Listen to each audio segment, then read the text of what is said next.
जरणच आणि त्या जो प्रमाद आहे, जो व्यवहाराला कारणीभूत आहे, जिथे व्यवहाराची जाणीव आहे, भगवंताची नाही, जे अंतःकरण व्यवहाराला जाणतं पण भगवंताला नाही, म्हणून त्याला जीव नाव आलंय. व्यवहार होतो पण संबंध जातो, ईश्वराचा अनुभव येतो तेव्हा जीव शिव होतो. पण ईश्वराचा अनुभव येण्यासाठी ज्ञान बुद्धीत प्रगट व्हावं लागतं आणि आपल्यापाशी असलेलं अज्ञान खोटी निर्माचं संपवावं लागतं. मग मी अज्ञानात आहे का कशात आहे हे कळण्यासाठी संताला शरण जावं लागतं आणि ग्रंथाला मन द्यावं लागतं, ओवीतला बोध घ्यावा लागतो आणि बोधाचा आणि मनाचा कधीही वियोग नसायला पाहिजे. बोध आणि मन एकत्र होत तर तो वेद तुमच्या पाशी आहे, हे लक्षात ठेवायचं. वेद हा बोधाचा आहे, बोध आणि वेद दोन नाही. हा बोध जो येतो ग्रंथातून, ओवीतून, गीतेतून, पुराणातून, महाभारतातून, कुठूनही वेद तुम्हाला बोध देतात. सगळे संत वाङ्मय, सगळे ग्रंथ, सगळे संत हे तुम्हाला बोध देण्यासाठी त्यांचा जन्म असतो आणि त्या ग्रंथातून बोध बुद्धीनं घेण्यासाठीच अंतःकरण असतं. ते कळत नाही आपल्याला. आपण बोधाला घ्यायची किमया ठेवत नाहीत आणि व्यवहारातला शब्द सोडत नाहीत. हे तिचं स्वभाव बनलाय बुद्धीचा, नाम जीवाचा, अंतःकरणाचा, की व्यवहार पकडता येतो आणि बोध पकडता येत नाही. ते प्रत्येकाचंच आहे. पटकन व्यवहार धरता अंतःकरण, असं मला म्हणजे ते तसं बोललं, ते झालं, तिथं असं केलं, त्याचं नाना नाना नाना संस्कार खोट्याचे, व्यवहाराचे सगळे संस्कार हे खोट्याचे आहेत, व्यवहाराचे आहेत, गुणाचे. पण बोधाला पकडायचं अंतःकरण सक्षम नाहीये, कारण तशी त्या अंतःकरणाची स्थिती आपण तयार केली नाहीये, नाही केली आपण. अंतःकरण सक्षम असावं, बोधाला खेचणारा असावं, वेदाला जाणणारा असावं, अविद्येला टाकणारा असावं आणि मी कोण हे शोधामध्ये असावं. मन भगवंताकडं सतत राहावं, त्यानं जावं. कसं जातं ते बोधानं? ते बोधानं भगवंताकडे जातं, अविद्येनं जगताला पाहतं आणि मोहानं देहाला माझं म्हणतं, मोहाने देहाला माझं म्हणतं. मग देवाकडे जाणार वेगळं आणि देहात राहणार अंतःकरण वेगळं. या दोन गोष्टीचं आपल्याला अवलोकन करायचं ते येत नाही. बाकी सगळं येतं, वाचन येतं, आरती येते, कर्म येतं, मरणांत कर्म येतं, दुसरं येतच काय? केलेलं कर्म मी वाटतं, कर्म माझंच वाटतं.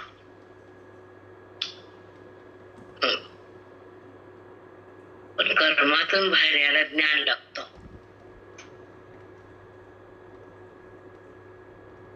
एक सूक्ष्म हे कळत नाही तोपर्यंत बुद्धी कर्मात आहे, देहात आहे, सुख दुःखात आहे, व्यवहारात आहे, ती परमात्म्यात नाही. म्हणून त्याला ज्ञान नाही. म्हणून माऊलीने ज्ञानेश्वरी लिहिली, हे सांगायचं. हे कळून घ्यायचंय की प्रत्येक ओवी, प्रत्येक शब्द, प्रत्येक श्लोक हा वेद बोधित आहे आणि तो बोध जर मनामध्ये थांबतो तर तुमच्यापाशी वेद आहे आणि त्या वेदामुळे तुम्हाला आत्मानुसंधान आहे. देहाचं भान नाही. देहाचं भान वेगळं, आत्मानुसंधान वेगळं, मी कोण वेगळं. ह्या नाना गोष्टी कळायलाच पाहिजे. जोपर्यंत मी कोण माहित नाही तोपर्यंत देहभान जात नाही. म्हणून जे पिंड पाडतात ना पक्ष श्राद्ध वगैरे, त्या मावशी वाचा काय लोक असतात ते मोजतात. का बरं असं करतात? तुम्ही ब्राह्मण विचारत नाही तर कधी बसतात म्हणून खाली घालून येतात, पाया पडतात. आणि हे पिंड त्यानं सोडलंच नाही आणि ब्रह्मांडात तो गेलाच नाही, व्यापक तो जीवात्मा झालाच नाही, त्याला मुक्ती दिलीच नाही आणि तो ह्या जन्मात ईश्वराला त्यानं जाणलं नाही म्हणून तो पिंडात आहे. मग त्याची पूजा करून त्याला थोडं मोकळं करायचंय. कळालं का? हो माऊली. पिंड हे तुमच्या घरात अजून तसेच बसले. हे पण नाही कळत का तुम्हाला लोकांना? पिंड का पाडतात? हे तुमच्या घरात पिंड रूपानं, देह म्हणजे पिंड आहे आणि जगत म्हणजे ब्रह्मांड आहे. जगताला ओलांडता आलं नाही, अविद्या टाकता आलं नाही आणि त्याने ईश्वराला समज कळून घेता आलं नाही. म्हणून ते तुमच्या घरातले पितर येऊन त्यांना त्या पिंडात बसवायचं, त्यांच्या नावानं पाणी टाकायचं आणि त्यांना भगवंताकडे जा म्हणून सांगायचं. कळालं? त्याला पोरग लागतंय, वर्गन पर्री समान आहे. हे नालायक. पोरगी पडती का पिंड?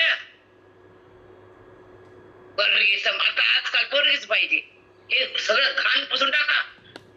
पुढची पिढी खराब होईल ती म्हणते नको आम्हाला पोरी बस. हे तुमची भाषा आहे. मुलगी मुलगा समान आहे. काय वागते, घाणेरडं बोलते. पोरीच्या घरी गेलं तर गुदमरत कधी येईन वाटतं घरात. आपलं घर कसलं असू दे, आलं की शांत वाटतं आणि तिथे जावायचं वाटतंय. कळलं वळानं? बरोबर आहे माऊली, अगदी बरोबर. सगळं घाणेरडे संस्कार या पायात लावून ठेवले. समान आहे. समाने मग पोरं का पाणी पाचतंय शेवटी? काय समान? काही शिका, चांगलं बना. पहिले संस्कार पुसू नका. काही दिसतंय, ऐकते म्हणून बोलते. मला देणे नाही कोणाचं. जगत माझं ऐकत आहे, मला माहितीये का ऐकत का नाही ते. अरे पुढची पिढी ऍक्टिव्ह आहे म्हणून तुम्ही समजून सांगायचं प्रत्येक आईनं. मुलगी जरी असते मुलगा लागतो. हे पल्लेवरनं माझं ऐकलंय, समोर आहे तुमच्याकडे ती ऐकली. तुम्हाला फक्त का बोलले की हे आता राहिलं नाही. ते संस्कार परंपरा जे पहिलेचे आदर हे नाही राहिला. हे आम्हाला सांगायचं नाही, आमचा तो विषय नाही. पण चलता चलता आलं की मुलगा मुलगी समान, हे हजारदा आहेत ते डोकं उठते. समान काय समान? माझा चला आपली ज्ञानेश्वरी का दिली माऊली ना की जीवाला ज्ञान आहे, ज्ञान नाहीये. जीवाला देहाचं भान आहे, आत्मत्वाचे जाण नाहीये. त्या बुद्धीला आम्ही कोण कळावं आणि हा संबंध संपावा. व्यवहार होत राहावा पण संबंध संपावा, त्याला ज्ञानी म्हणावं. आपल्या माऊली सांगतात, आपण चिंतन करतो. श्रवण भक्ती ही कशासाठी आहे, कर्म कशासाठी आहे, भक्ती कशासाठी आहे आणि ज्ञान कशासाठी आहे. त्रिकांडात्मक वेद आहे. वेदात 3 सांगितले, कर्म, उपासना, ज्ञान. मग एका टप्प्यातून आपण आपल्या आयुष्याची परिसीमा गाठावी लागते. हे आयुष्य 3 ठिकाणी वाटावं लागतं. आधी कर्म, उपासना आणि मग ते ज्ञान. एका टप्प्यातून बुद्धी ओलांडून पुढे जर गेली आणि सत्संग झाला, संत भेटले, गुरु मिळाले आणि वेद कळाला, तिथं अज्ञान संपत. मग ती पूजा करायची गरज नाही. मला तुम्हाला हे सांगायचं होतं की जोपर्यंत अज्ञान आहे तोपर्यंत देहभाव आहे. जोपर्यंत अज्ञान आहे तुमचा पिंड तुमच्या घरात होणारच तयार. तुम्ही जन्माला येणारच आणि तुमची परंपरा तुम्हाला पिंडात पोचणारच. हे मला सांगायचं होतं, मला विस्तार करायचा नाही. पण चलता चलता आठवण आली आणि की अज्ञानी जीव हा जन्म घेतो आणि त्या घरातल्या पिंडात येतो आणि त्याला पूजा करून पाणी द्यावं लागतं. पण ज्याचं अज्ञान संपतं, ज्याला ब्रह्मज्ञान होतं, त्याला पिंडात यायची गरज नाही. तो ब्रह्मांडात व्यापक होतो. या संतांच्या कृपेमुळं, ज्ञानाच्या शक्तीमुळं, हृदयाच्या भक्तीमुळं, वेदाच्या ज्ञानामुळं, गीतेच्या श्लोकामुळं, ओवीच्या शब्दामुळं आणि संतांच्या बोधामुळं पिंडातला जो ब्रह्मांडात व्यापक होतो त्याला ज्ञान म्हणतात. हे तुमची भाषा कळती पण तुम्हाला सांगावं लागते. तुम्हाला हेच कळतं की नाही? चला बोला.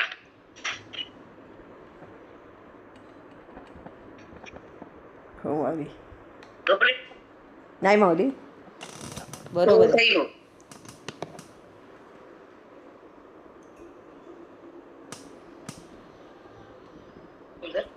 पाणी सुरू आहे ज्ञानेश्वरी आहे. का बरं माऊलीने ज्ञानेश्वरी लिहायचं ठरवलं? का आली माऊली अवतारी हो? प्रत्येक जीवाला ईश्वराकडे धाडण्यासाठी, ब्रह्मबोध देण्यासाठी, आत्मऐक्य करण्यासाठी, ब्रह्मानंदाची प्राप्ती होण्यासाठी, जगन मिथ्यात्व सांगण्यासाठी आणि हृदयामध्ये आत्मस्वरूप तुझं रूप आहे आणि हे देहरूप तू नाहीयेस, जगाचा संबंध संपवण्यासाठी आणि परमात्म्याचा संबंध होण्यासाठी. बुद्धी भगवंताशी समरस होते. बुद्धीला भगवंताचा संबंध होतो त्याला अद्वैत साक्षात्कार म्हणतात, द्वैताचा संहार म्हणतात, वेदाचा चमत्कार म्हणतात, गुरुचा प्रसाद म्हणतात, ईश्वराचा तिथस्पर्श म्हणतात, बोधाचा आविष्कार म्हणतात, गीतेचा फल म्हणतात आणि ज्ञानाची किमया म्हणतात, साधूचा संग म्हणतात, श्रवणाची भक्ती म्हणतात, ईश्वराचा अंतःकरणात असलेला अनुभव म्हणतात, ती ज्ञानेश्वरी. साष्टांग दंडवत माऊली. याचं नाव ज्ञानेश्वरी बेटा. काली माऊली तुझ्यासोबत जीव आहे, भगवंत आहे आणि तू देहासोबत आहेस. तुझा संबंध त्याच्याशी सतत आहे कारण अधिष्ठान तो आहे तुम्हाला. कुठंच ते अंतःकरणामध्ये कुठं स्वरूपानं तो परमात्मा विराजमान आहे. तुम्हाला तो विचारसागर मध्ये कळतो कुठंच कथा निर्विकार वगैरे पंचकर्म संपल्याची ते येणारच आहे. असं जिथं थांबल तिथं पंचकर्णात येईल आणि त्या ठिकाणी तुम्हाला अध्यात्माचा पाया पक्का होईल. पण संध्याकाळचे जे साधक विखुरतात त्याच्यामुळे थोडस म्हणजे मला काही मी सांगणार आहे तुमचा जे तुम्ही बोलतात ते मी ऐकतेच आहे. एक पिंड एकत्र राहतात त्याला ब्रह्मांड म्हणलंय. जिथे जन्म आणि मृत्यूला जीवाला समोर जावं लागतं त्याला अज्ञान म्हटलंय आणि देहाचं भान म्हणजे अविद्या म्हटलंय. ईश्वराची जाण म्हणजे ब्रह्मविद्या म्हटलंय आणि तो मी आहे अशी जाणीव होती ते ब्रह्मज्ञानी म्हटलंय आणि त्याचा संबंध बोधानं होतो, अंतःकरणात अनुभव येतो. तो मी आहे असा सदानसा आविष्कार होतो, परमात्मा हृदयात प्रगट होतो आणि देहाचा बाध होऊन बत्ती ईश्वरा समर्पित होती, जीवाशिवाची एकता होती, ब्रह्मनाथ तयार होतो आणि दिसणारा दृश्याचा बाध होतो, ज्ञानाचा आविष्कार होतो, साधूचा प्रसाद येतो आणि तो मी आहे असा अनुभव सतत जीवात्मा घेतो, तो परमात्माच होतो. त्याचं नाव ज्ञानेश्वरी.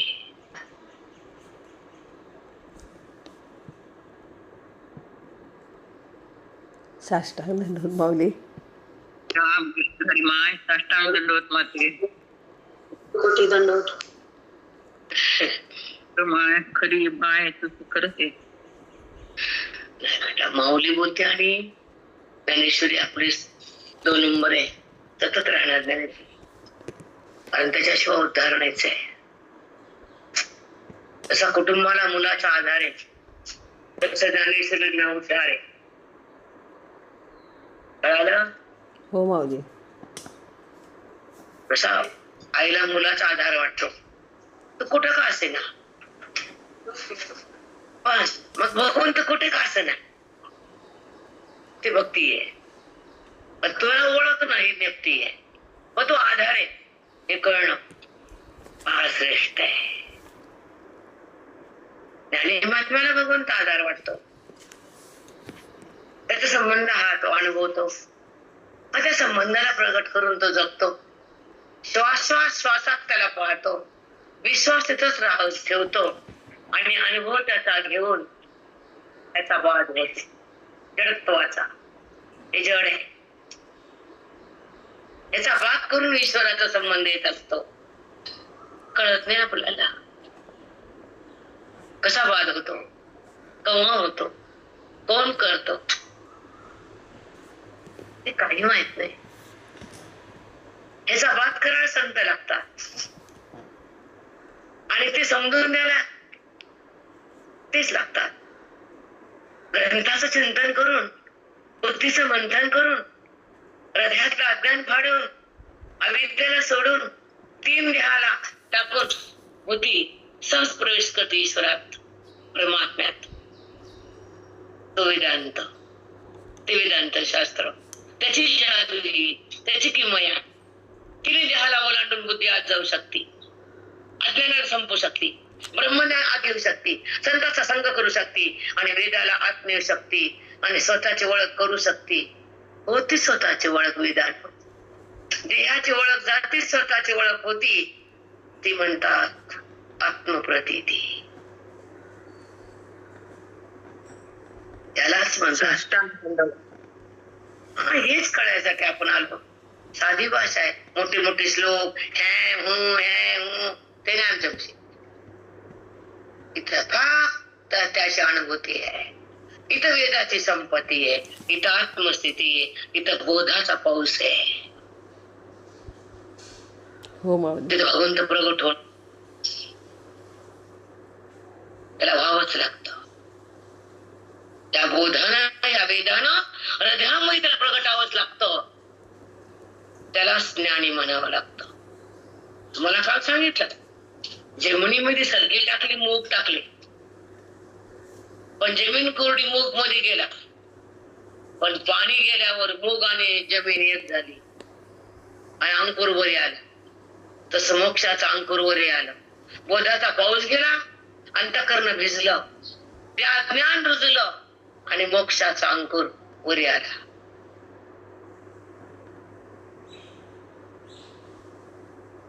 हे तरी कळावं, बघून तरी बाहेरच काही कळावं. ते मुगाचा जमिनीचा कसा संबंध होतो? कोरडी माती मूग होतो का संबंध? नाही माऊली, होत नाही. मग कोरडा तुमचा अंतःकरण भक्ती नुसती अविद्या मरणाची होतो का संबंध ईश्वराचा? नाही होत. आहे का अंकुर बोधात? आहे नाहीये माऊली. म्हणून बोधाचं पाणी पाहिजेच. ते अंतःकरण भिजून जातं भक्तीनं, अद्वैत भक्तीनं, संताच्या संगतीनं. श्रवणाचा पाऊस पाहिजे आणि वेदाची शक्ती पाहिजे. हृदयातून त्याला भेटायची भक्ती पाहिजे. जीव की प्राण केला पाहिजे त्याला भेटायचे. आत्मज्ञान नटायचंय, आत्मऐक्य करायचे, श्रवणात जगायचे आणि त्यालाच बघायचे. हे पाहिजे. एकदा कर्म, एकदा भक्ती, एकदा बहिरंग, मरणानंतर बहिरंग. आवडते त्याने ऐक्य नसते, त्याने पुण्य असते, त्याने ज्ञान असते, संतामुळे आत्मत्वाचं भान असते. मग ते कळतं का काही? नाही कळत. सांगा बरं, तीन काय सांगितलेलं, कशामुळे काय असतंय सांगा. मस्त सांगितलं. पण आम्हाला चंदन लावते, नाना रंगाचं चंदन आम्हाला पाचते. वा रे वा, कलियुगच तसं आहे ना. पायाखाली चांगल्याला, डोक्या बांगड्याला उदोग आंबाबाईचा जो वाचून दे, बरडी घेऊन निघा. त्याला सांगा बरं, तीन एकच आलं आम्हाला माऊली. सांगा. एक आलं. कसं एकच कसं येत आहे सांगा. संतामुळे आत्मत्वाचे भान असते. असं पकडता येतं शेवटचं, असं बोलता येत आहे गोडगोड. संतामुळं, संतांना दगड घालायचे असते. नाही हो माऊली, नाही हो माऊली. घाला निवांत घाला. जो आपल्याला जागा करतो, जो आपल्याला भगवंताकडे नेतो, जो त्यांच्यामुळे आपला उद्धार होतो, त्याच्या संगतीनं भ्रांती संपत्ती, ज्याच्या बोधानं परमात्म्याची प्रतीती येते, ज्याच्या श्रवणानं अज्ञानाची निवृत्ती होती आणि ज्याच्यामुळे मला माझ्या रूपाची ओळख होती, त्याला दगड घालायचे नसते. झालं, आम्हाला काही येते न देणं न घेणं, उलट चांगले. अजून छान वाटते, गार गार.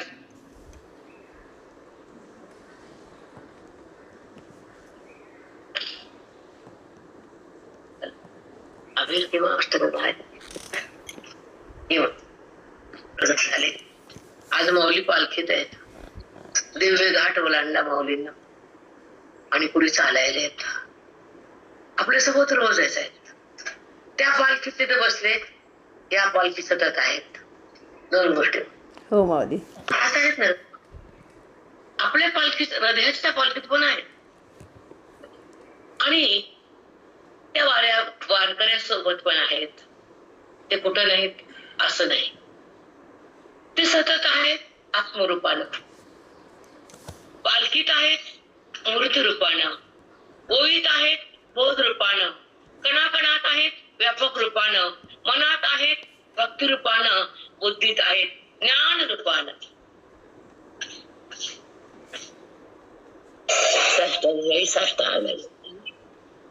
धन्यवाद. धन्य, खरंच माते, धन्यवाद. धन्यवाद. कारण ते सांगताच मी बघे. मुलाचा फोन येतो, आम्ही छान आहे, काळजी करू नको. तोच बोलतो ना आईला. तर माहिती आईला माझी आठवण येते, माऊलीला माहिती ह्यांना माझी आठवण येते, म्हणून तोच माऊलीच बोलतात.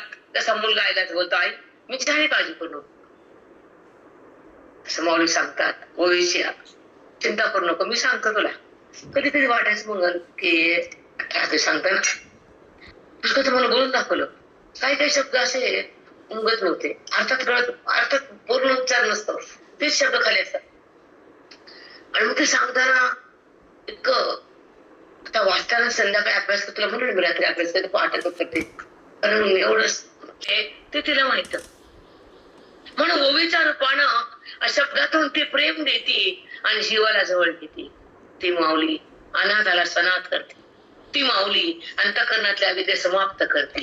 ती माऊली बोधाच्या द्वारे जीवाला शिवरूप करते. आणि तीच माऊली प्रत्येकाच्या हृदयात मी आहे असं बोधानं सांगते बेटा. ओवी काय पहिल्यांदा तुम्ही त्याचं वर्णन आहे, नंतर प्रत्येक अध्यायामध्ये कर्मयोग, भक्तियोग, ज्ञानयोग, कर्मसन्यास योग, साधा एक कर्मयोग, कर्मसन्यास योग. म्हणजे का कर्मयोग सांगितला, तुला तुझ्यासमोर बोलायला मी पात्र माझ्या.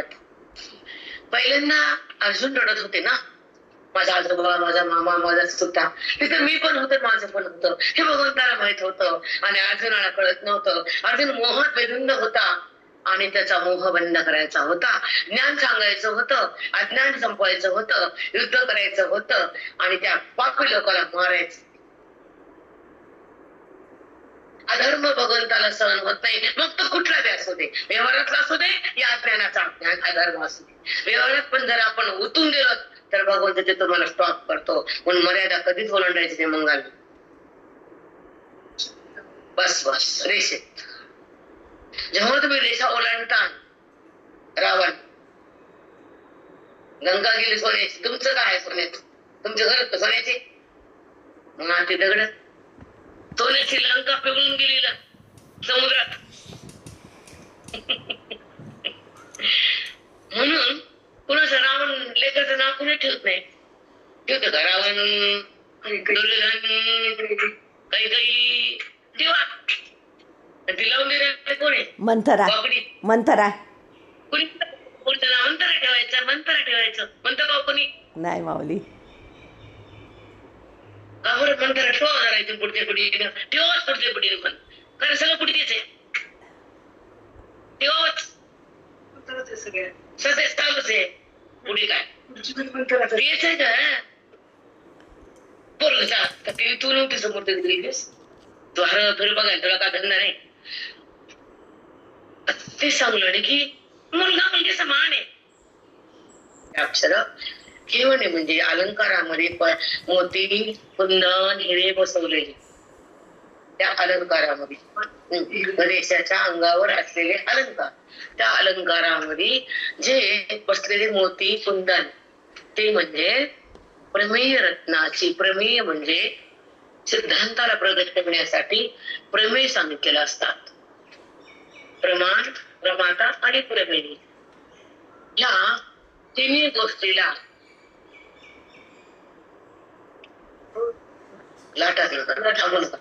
ऐका, ह्या तिन्ही गोष्टी प्रमाता, प्रमाण आणि प्रमेय ह्या तिन्ही गोष्टीचं अवलोकन करून त्याला दृष्टांतातून सिद्धांताकडे नेण्यासाठी प्रमेय सांगावा लागतो. प्रमेय म्हणजे विषय, प्रमाण म्हणजे इंद्रिय, प्रमाता म्हणजे अंतःकरण. ह्या तिन्हीच्या त्रिपुटीतून वृत्तीचा व्यवहार होतो. आणि प्रमेय दाखवणारा प्रमेय म्हणजे विषय, मग अंतःकरणातून त्रिपुटीचा उत्थान होऊन अविद्या कार्य, त्रिपुटी आहे अविद्या कार्य, ती उत्थान पावती. मग अविद्या असते, व्यवहारासाठी ती वृत्ती उत्थान पावती, मध्ये विकार होतो, नेत्राच्या बाहेर येते, जगाकडे जाती आणि हा विषय आहे सांगती. प्रत्येक विषयाला पाहती, हे आहे हे आहे असं सांगती. हे आहे हे विषय आहे, त्याचं ज्ञान आहे. म्हणजे विषयाला प्रमेय म्हटलंय, अंतःकरणाला प्रमाता म्हटलंय, जिथून वृत्ती उत्थान पावती. आणि ज्या इंद्रियातून बाहेर पडती त्याला प्रमा म्हटलंय, प्रमाण. ह्या तिन्हीचा संयोग करून व्यवहार होतो. पण जेव्हा जगताला विषय पाहती तरी अविद्यावृत्ती आहे. पण जगताचा बात करून जगताच्या अधिष्ठानाकडे जाती, तो सिद्धांतातला स्वरूपाचं स्थान आहे. त्याला त्या अंतःकरणाला ईश्वराची जाणे, एका अंतःकरणात जगताची जाणे, एका अंतःकरणात ज्ञानानं ईश्वराची जाणे. एकाला जगताची, एकाला भगवंताची. दोन जाणीव येतात. अज्ञानाची जाणीव जगत आहे, ज्ञानाची जाणीव भगवंत आहे. साष्टांग दंडवत. राम राम माई.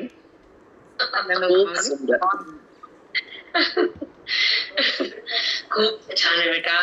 तुम्हाला एक सांग का, काल उशीर आले लग्न, 5-6 वाजता लग्न गेले, मी इकडे आले. आदर्श पुराणे तीच मणिभूषणे, पदपद्धती ठेवणे प्रमेय रत्नाची. अष्टादश पुराणे भगवान गणपतीच्या अंगावरचे अलंकार आहेत. पदपद्धती ठेवणे प्रमेय रत्नाची. त्या अलंकारावरील पद म्हणजे अक्षर, त्या अलंकारामध्ये बसलेले कोंदण, मोती, जवाहीर, खडे, हिरे, पाचू आहे. आणि ते पाचू मोती रत्न म्हणजे प्रमेय. ज्या प्रमेयानं, प्रमाणाच्या द्वारे भगवंताकडे जाणार म्हणजे सिद्ध स्वरूप करून देणार. प्रमेय म्हणजे जगताचं ज्ञान करून देणारा विषय. आणि त्या सिद्धांतामध्ये त्या त्रिपुटीच्या द्वारे जेव्हा तुम्हाला प्रमाता, प्रमाणाने प्रमेयाचा बात करून जो सिद्धांत सिद्ध आत्मा आहे, जे सिद्ध स्वरूप आहे, तिथं बुद्धी जाते. जगताकडच्या विषयाकडे जाते त्रिपुटीनं, आणि त्रिपुटीचा बात करून वृत्ती जाते भगवंताकडं. ह्या सिद्धांताच्या ज्ञानानं, सिद्धांत म्हणजे स्वरूपाची जाणीव करून देणारे महावाक्याचे शब्द, त्या शब्दानं बुद्धी शांत होती, निवांत होती, एकांतात जाते, भगवंताला जाणती. आणि त्याच्यापाशी जाऊन थांबती, पुन्हा त्याला संत एक करतात आणि दोघांचं ऐक्य होतं. ते महावाक्यातून होतं आणि महावाक्याच्या आधारे ईश्वराचा संबंध होतो आणि हृदयामध्ये तो आहे असा अनुभव येतो. जगत भाव बंद होतो, आत्मभाव सुरू होतो, जगाचा संबंध जातो. त्याला म्हणतात प्रमेयानं, प्रमात्यानं तिकडे भगवंताकडे नेलं. साष्टांग दंडवत माऊली. हे सोपं नसते रचना. हे तुम्हाला जरी ऐकायला सहज आहे, मला सांगते. म्हणून तुम्हाला कथानं काय आहे, वेद काय कळतच नाही. त्या कथेमध्ये पोळी जाते, आम्ही ऐकू नका. पण मनुष्य तेच का, तिची बायको ते, त्याचा नवरा ते, अवतार कार्य येते. त्यांना ते ठरवून ठरवलं वागतात. त्यांचा जो रोल ते करतात, ते करावंच लागतं. रामाआधी लिहिले रामायण, रामा आधी लिहिले तसं त्यांना वागावं लागलं म्हणून अवतार देतात. वागणं वेगळे आणि त्या रामाचं स्वरूप कळणं वेगळे. काय कसे लोक बेदूर पागले, काय करावं हे डोकं आपटून मेला कळत नाही. कारण तेच आवडते ना, त्यांची अवकाशच तेवढी आहे. ते राम वाल्मिकी ऋषीनं त्यांना जन्माच्या आधी असं होणार आहे तसं ते वागले. मग या अवताराची लीला आहे का त्यांचं स्वरूप आहे? लीला आहे ना ती. आता काय बोला आता त्यांची लिहिलं आता काय बोला मग आता का बाबा पुण्य ते करू लागते ताट वाटेल गिळायचं सामायची माऊली लिहून ठेवली की पद्धती घेऊन पण रत्नाची अठराशे पुराणी ती जमनी भूषणी पद्धती घेऊन रत्नाची हे तर पाठवत नाही भाजीला कोणता मसाला टाकायचा हे काय करायचं पॅकिंग कशी करायची हे कसं कळतं मग ही बुद्धी काय करते आमची समोर तुझ्या बघितलं का इकडं नाही बेटा आपण त्या बुद्धीला चालना दिलं नाही मग तुम्ही असं करण्यास तुम्हाला देवाने आम्हाला संसारात तुमची इच्छा पाहिजे रास पुन्हा इच्छा ना या मतात इच्छा करा इच्छेला तर देणार आहे पंचगाता सगळे लिहिले सगळं सांगते ना तुम्हाला कळत आहे तर तुमचं उदार करावे काय सांगते नाही का त्यांना हे सांगितलंय तुकोबांनी पण हे सांगितलं बघ स्वयं आम्ही विधीचे जनिते म्हणते चला बोला स्वयं आम्ही विधीचे जनिते विधी उत्पन्न करायचं बोले आम्ही चला बोला कोण येते एका ठिकाणी म्हणले ए विठ्ठला तू माझ्यासाठी मेला बोलले ते ज्यावेळेस गाठा उडवला संपला म्हणले तू माझ्यासाठी तुम्ही मेला म्हणले त्यांचा अधिकारी मी बोलू नये सॉरी त्यामुळे कारण त्यांना ओलांडून पुढे गेले तुकोबा संत आहे पांडुरंग त्यांच्या सोबत आहे पांडुरंग ते भिन्न होऊ शकत नाही म्हणूनच ते बोलू शकत आपण नाही गाठा उडलं ते बोलले रागरागन त्याचं कुटुंब बिना पाण्या विना होतं गंगेच्या गंगेच्या काठावर होतं नाही त्याचे हाल सहन केले मग तू माझ्यासाठी काय केलं मग माझ्यासाठी गेला असं बोलले ते तुझं नावात घेऊ नको तू मंदिरात घेऊ नको तरीच तमाशा बघायला मग का बघतो तो तमाशा म्हणून बोलले ते गाथा काढला की गेलं की रिटर्न गेलं की नाही आणलाय ते मुली मग आपलं म्हणून कुठं कोणाचं महत्व आहे कोण कोण श्रेष्ठ आहे हे कळावं सौम्य आरामी विधीजनी ते आम्हा असं केलं कुणीच नाही आम्हाला कथा कर जन्म देणारा कुणीच नाही त्याला बोला मी आत्मरूप आहे मला जन्म देणारा कोण नाही मी स्वयंभू जेव्हा जीवात्मा असतो तो त्याला मायबाप जन्म देते मी स्वयंभू आहे जगाच्या उद्धाराकरता आलं मी संत रूप झालो ब्रह्मत्वादाला पावलं आणि जगाला ब्रह्मरूप केलं चला बोला आता मला कोण वाटे मागं माझ्या कोण नाही समोर नाही देव नाही जीव नाही जगत नाही कळत नाही मला वाटली बाउंड्री पकडावं लागतं तुमच्यासाठी नाही घ्यावं लागतं पोर वेगळं सहन करा जग तू कर सहन करा तसे का ते वेगळं निघाल्या मग लपतूक तरी इतकं घाणेरडा संसार पचवता येतो आणि वेदांत सोडता येतो शब्द पण धरता येत नाही आणि मत करता येत त्याचं काही देणं घेत नाही काही चुक नाही होय आम्हाला सांगता येत नाही वेदांत आम्हाला थांबत नाही ह्या जन्मात मुक्ती मिळेल का नाही भक्ती पूर्ण होईल की नाही काय कुठे आपण कुठे तो कुठे मी कुठे अंतर संपलं काही सुद्धा समजत नाही आपल्याला काय समजत काय आपल्याला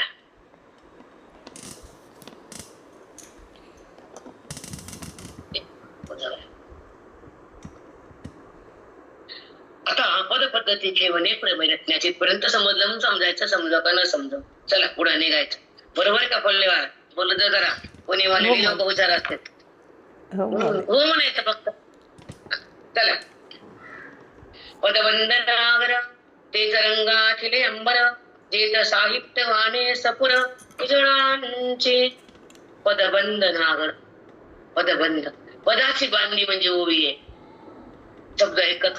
शब्दाला पद म्हणतात पदबंध शब्द एकत्र बांधणे ओवी झाली आणि ती ओवी म्हणजेच गणेशाच्या अंगावरचा उपरणे रेशमी पदबंध नागर तेच रंगाथिले अंबर ते वस्त्र रंगाने रंगवलेले आहे पुढं जेत साहित्य वाणी सपुर उजळांचे त्या उपरण्याचा जो तलम सूत चमचमपणा ते रंग ते शोभ त्याचं लखलखीत शोभा गणेशाच्या अंगावर घातल्यावर काय भरून दिसतो गणेश, त्याचं वर्णन म्हणजे पदबंधनागर. ओवीमध्ये शब्दाला जोडून केलेले पदबंध म्हणजे शब्द एकत्र करून केलेली ओवी. त्या गणेशाच्या अंगावरचं वस्त्र म्हणजे ते काय म्हणतात शेला, आणि ते शेलाचा कलम म्हणजे सूत म्हणजे शब्दाचा भावार्थ. आणि त्याचं जे रंग नाना रंग म्हणजे नाना बोस, आणि ते अंगावर घातलं आणि गणपती शोभून दिसला. बघा पदबंधनागर काय रूप आहे बघा. आपण कुठं ते शब्द कुठं, गणपती कुठं, माऊली कुठं, वेद कुठं, बोध कुठं, आणि आपण कुठं चटणी.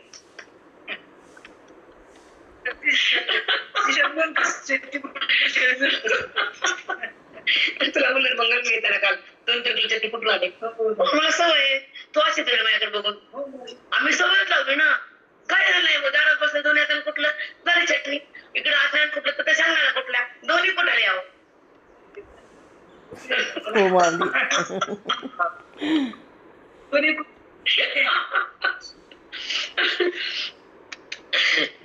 चला तो साहित्य वाणी सपूर उजळांचे बघा. तो उपरण्याचा जो चमकदारपणा, कलर दिसणं, कलम सूत, आणि त्या उपरण्यानं गणपतीची शोभा वाढली. तसं या ओवीनं माऊलीच्या ज्ञानी शोभा वाढली. एक ओवी मध्ये येत राहील, आणि त्या माऊलीच्या ज्ञानात शोभा वाढली, तिकडे गणपतीच्या शैल्याची शोभा वाढली. असं कळायला म्हणजे त्या विषय कळाली. छान धमाने घेत जावं. आजकाल ते कसं 300 वाचा, पण हे कळून ते दोन्ही करा. हा चिंतन करा आणि पारायण करा, दोन्ही करा. पण हे पारायण जास्त युट्यूब पडतात. एवढं वाचला, हे पान उलटली, ते पान उलटली, मंगल सुरुवात नंतर पुढे पुढे जाते ती पहिली. जे निर्धारिती सकौतुका त्याची ऋणझुनती सुद्रघंटिका अर्थध्वनी. ह्याच्यातलं पुढचं घ्यायचं मला द्या. त्याची ऋणझुनती सुद्रघंटिका अर्थध्वनी. ऋणझुन कोण कधी घुंगर, पायाच्या गणपतीच्या पायामध्ये गणेश ते घुंगर बांधले होते. त्याचा एक झंकारासाठी. मग त्याची ऋणझुनती सुद्रघंटिका अर्थध्वनी. त्या घुंगराचा आवाज म्हणजे ज्या शब्दातल्या बोधाचा ध्वनी तयार होतो, आणि तो वेद असतो, आणि तो ध्वनी आत जातो, परमात्मा प्रगट होतो, अज्ञान वितळून जातं, मन भगवंत होतं. अर्थध्वनी किती बघितलं मी खरी. मग त्यांना जेव्हा द्यायचं म्हणले तर आम्हाला बघावं लागत नसतं, आणि मी सांगतो म्हणलं तर काहीच येत नसतं. दोन्ही सांगतो तुम्हाला मी, मोठेपणा नाही, सगळं समजून सांगते. काय झाकून घेते काय. इथं ध्वनी म्हणले की आम्हाला आतून आलं बडा त्यांना येतच ते. अगं कुत्र्या जीव तर कुत्रा सरकत नाही, घरातल्या मांजराला देव माणसं सरकत नाही. हे तर भगवान सगळं सरकत. बरोबर आहे का चूक आहे. मग देखा काव्य नाटका जे निर्धारित सकौतुका. कौतुक म्हणजे कौतुकास्पद वर्णन करण्यासारखे शब्द. माऊलीची ओळख म्हणजे कौतुकास्पद आहे. ज्या ठिकाणी बुद्धीला त्या ईश्वराची ओळख होती, ज्या ठिकाणी जगत भाव संपवतो, जिथे स्पंदन सुरू होतात, आणि त्या लहरीतून ईश्वराचा बोध तयार होतो, आणि मन त्या लहरीतून, त्या स्पंदनातून, त्या बोधातून, त्या अर्थध्वनीतून, वेदाच्या शब्दातून, गोवीच्या अर्थध्वनी मनातून जेव्हा थांबतात, तर त्या ध्वनीच्या साह्यानं मन भगवंताकडे जातं, आत्मरूप होतं. हे कौतुक शब्द आहेत. हे कौतुक सकौतुका हे शब्द ओवीचे कौतुकास्पद आहेत. त्या शब्दाच्या भावार्थाचा ध्वनी जेव्हा कानातून आत जातो, तर जीवात्मा परमपदावर येतो. कोटी जन्माचं ज्ञान पाप समाप्त होतं, मन राम होतं. सकौतुका साष्टांग दंडवत माऊली. म्हणून मी डबल दर्शन घेतली. आता इथून पुढे असे अपाट होणार आहे. अपाट म्हणजे अपाट. तसं सुंदर फळ झालं ना. आता पहिल्यांदा पूर्वी आली घरामध्ये लाजती खाली बघती, आणि पुढे समोरच्याला खाली बघायला. मग तसंच आहे ना आमच्या. मग आता तर लाज संपलीच. स्टेजवर बोलायली बोलू तुला काय म्हणले की किती शांत नवरी होती ती मंगल. ती एकदम नजर उचित पदे माझारी रत्ने भली दिसती उचित पदे माझारी रत्ने भली. हे जे पद आहेत ना एक एक रत्न आहे, उचित आहे, योग्य आहे. आणि त्या योग्य पदानं त्या शब्दानं मनाला रामरूपता येते, ब्रह्मस्थिती होती, अज्ञानाची समाप्ती होती आणि भगवंताची प्राप्ती होती. उचित पदे भली. बापरे, मला ओळखते ऐकत. निपुण पदे पाहता कुसरी. जसे एक बुद्धिवान जर निपुण असला तर त्या पदाचा अर्थ काढून घेतो. एखादा कुसरवान असता तर सुंदर विहार काढतो, घर करतो, सुंदर मंदिर बनवतो, घर बनवतो. ते कुसरी येते, निपुण येतो त्या कार्यामध्ये. तसा साधक निपुण आहे भगवंताला जाणण्यामध्ये, ब्रह्मभावात येण्यामध्ये, ईश्वराचं ज्ञान घेण्यामध्ये, ओवीचा भावार्थ हृदयामध्ये येण्यासाठी तो बुद्धीला उचित पदाकडे नेतो, जगताकडे. उचित पदे भली. उचित बघा नाना उचित म्हणजे निपुण मध्ये त्याच्यामध्ये खूप सुंदर मुरले. हा आता नाना प्रमेयाची पुरी. प्रमेय मग तुम्हाला सांगते मी वृत्तीचं अंतःकरणातून उत्पन्न होऊन बाहेर येणार जगताला दाखवलं. पण हा प्रमेय म्हणजे जगत दाखवलेला विषय त्रिपुटीनं. पण त्रिपुटी अविद्याकार आहे, पण ही ओवी अविद्याकार नाही. ह्या ओवीमध्ये बोध आहे, इथं भेद आहे. ही शब्द उचित आहेत, रत्न आहेत. ह्या शब्दामध्ये जर बुद्धी गेली, शब्द जर हृदयाला कळाले तर बुद्धी त्या शब्दाला घेऊन भगवंताकडे जाती, जगताकडे जात नाही. निपुण पाहिजे.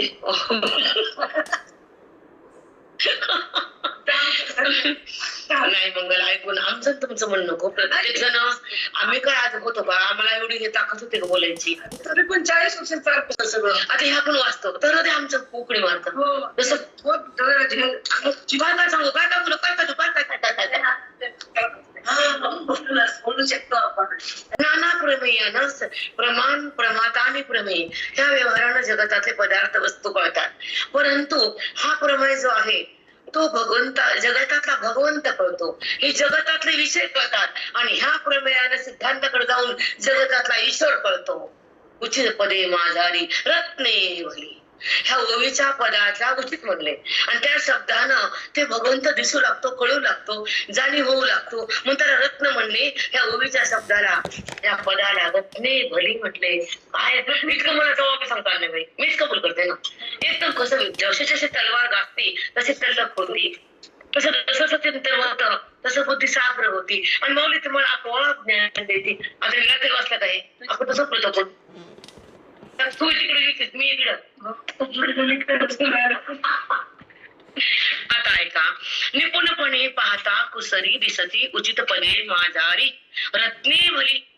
दिसती उचित पदे, उचित म्हणजे योग्य, पदे म्हणजे शब्द आणि त्या शब्द म्हणजे रत्न आणि त्या रत्नानं भगवत भाव जागा होतो, आत्मभाव सुरू होतो, देहभाव बंद होतो. म्हणून त्या शब्दाला माऊली रत्न म्हणले.